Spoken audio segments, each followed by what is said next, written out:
Part 1. The Narrative. How Tristan was born and grew up to be a great knight.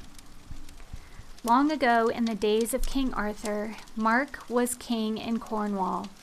Now Mark was a fair and good king, and all his subjects loved him for his justice and kindness. But those were evil times, for cruel enemies surrounded Mark and invaded his lands. But good King Rivalen of Lyonesse brought his army across from France, and by his help, King Mark won a great victory.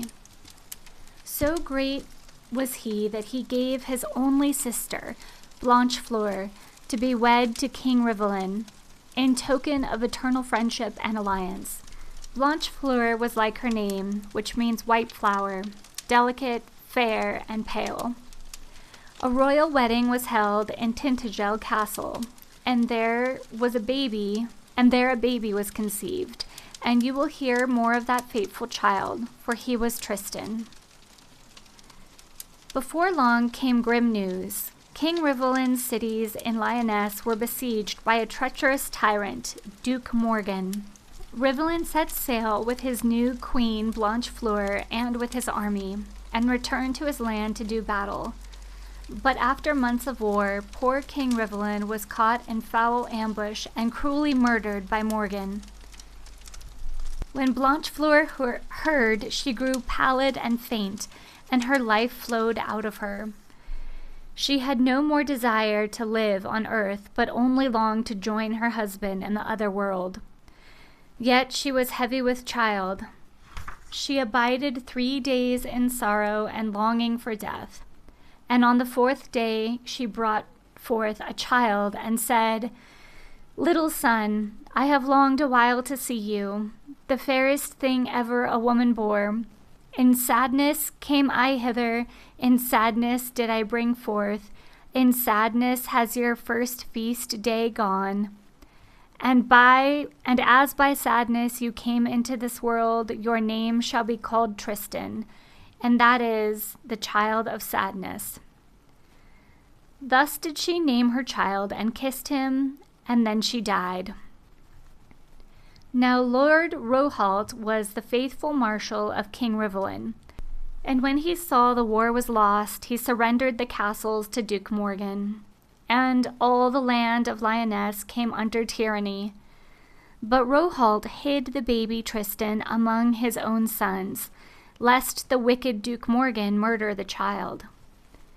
Tristan grew fair and strong among the sons of Rohalt, and he did not know who he was, believing Rohalt to be his own father.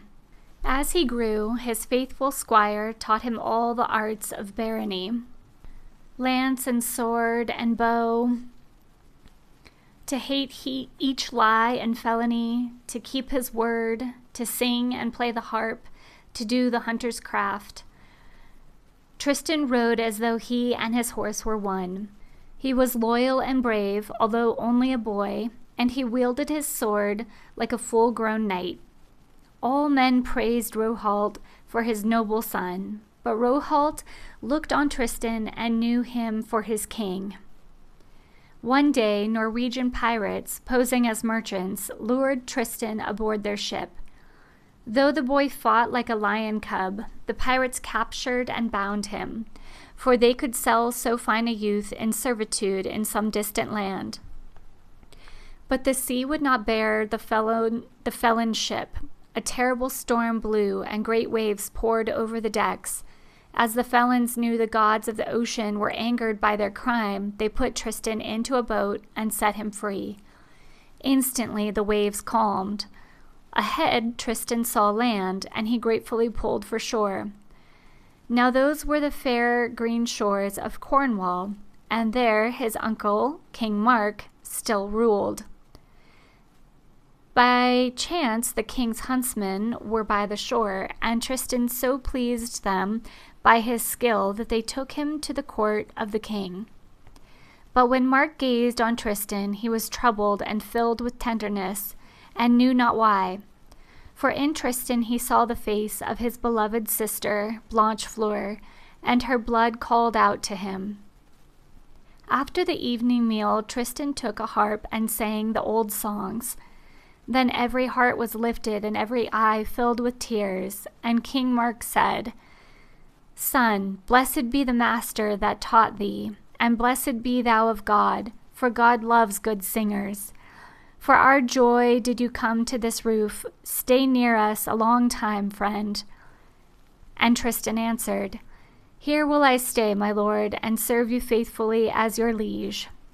For 3 years Tristan lived in Tintagel Castle, and the king was a father to him, and a deep love grew between them.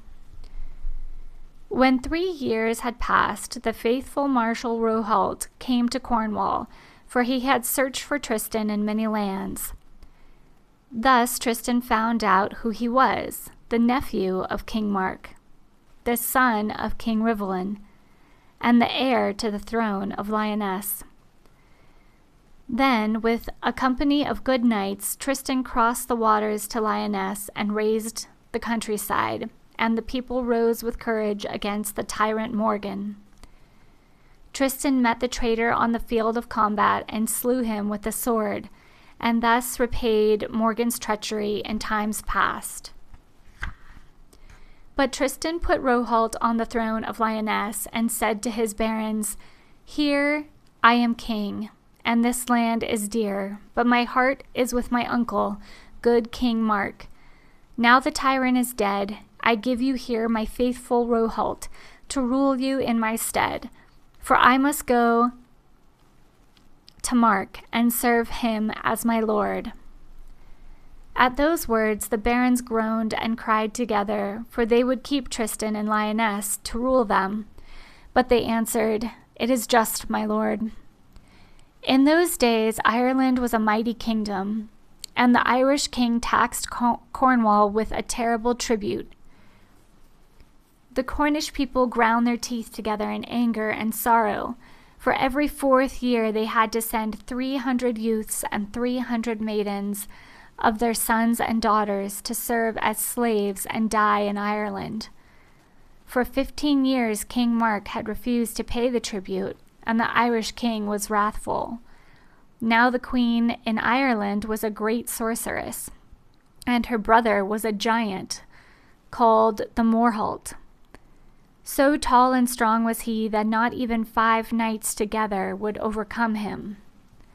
One sad day the Morholt landed in Cornwall with many knights and demanded the tribute of youths and maidens.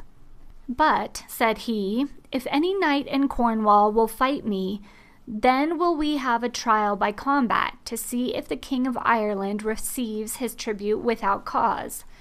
For God will give me the victory if my Irish king is in the right. The Morholt stood before all the barons in the knight's court and offered trial by combat, but all stood silent and afraid. Again, the next day he came before the king's court and offered combat. But it was as though a hawk had entered into a cage of sparrows. The Cornish barons shivered and hid their heads under their wings. But on the 3rd day a young boy stood forth and, kneeling before the king, said, My lord, let me do the battle. And that boy was Tristan. Tristan fought the Morholt on a tiny islet off the shore. On the day of battle the barons cried with pity and shame, for they had not Tristan's courage. The people followed Tristan to the shore, weeping and praying. They still had hope, for hope in the heart of men lives on lean pasture. At the battleground, Tristan jumped from his boat. Then he turned and pushed his boat adrift. The Morholt was surprised, but Tristan said, One of us only will go hence alive. One boat will serve. The people gathered on the shore heard 3 times a great cry from the islet. The knights of Morholt laughed, sure of victory, but the Cornish women wept and did their rituals of mourning, standing in a line, clapping their hands in unison, making a high-pitched mourning wail. At noontime the people saw the Morholt's boat returning from the islet, the wind billowing its sail of royal purple. Then truly they lost hope and wept in despair. But as the boat approached, suddenly they saw Tristan standing in the bow, holding 2 swords, and the sun gleamed on his armor. The young men cried out and jumped into the water in their joy and swam to meet him. Then, when they had pulled his boat in, Tristan said to the Morholt's knights, "My lords of Ireland, the Morholt fought well. See here, my sword is broken, and a splinter of it stands fast in his head. Take you that steel, my lords. It is the tribute of Cornwall." Though blood flowed from his wounds, Tristan walked through Tintagel town up to the castle. The crowds waved green branches and spread flowers along his path. They shouted praises to God. They hung rich tapestries from their windows, and all along the way bells pealed and trumpets sounded in joy. Before the castle, Tristan fell in the arms of King Mark and fainted from his wounds. Tristan's wounds grew worse and worse, for the Morholt had pierced him with a poisoned barb. He turned pale and his body wasted. Neither doctor nor magician could they find to heal him. For that poison, only the sorceress Queen of Ireland and her daughter, Iseult the Fair, had the secret charms of healing. But those 2 magical women were in Ireland. Day and night they watched over the body of the Morholt. Day and night they cursed the name of Tristan of Lyonesse. Day and night they thirsted for revenge. Now Tristan knew there was no cure for him in Cornwall, but his heart told him to go to sea and seek there either healing or death.